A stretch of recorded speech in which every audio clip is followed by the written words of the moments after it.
শুরু। আসসালামু আলাইকুম ওয়া রাহমাতুল্লাহি ওয়া বারাকাতুহু। রুহানি চ্যানেল রহমানের পক্ষ থেকে আপনাদের সবাইকে স্বাগতম।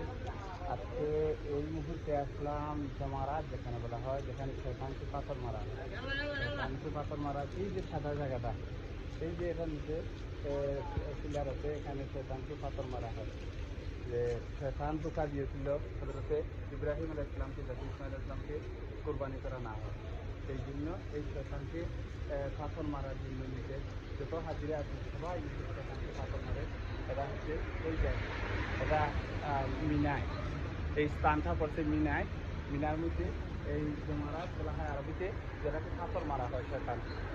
সমস্ত হাজিরা এটাকে পাথর মারে। আল্লাহ সুবহানাহু ওয়া তাআলা আমাদের সবাইকে যেন হজ করার তৌফিক দান করেন, এবং আল্লাহ সুবহানাহু ওয়া তাআলা যেন আমাদেরকে হজের যে সমস্ত কার্যক্রম আছে সম্পূর্ণ পুঙ্খানুপুঙ্খভাবে আদায় করার তৌফিক দান করেন। আমিন। ওয়া আখিরু দাওয়ানা আলহামদুলিল্লাহি রাব্বিল আলামিন।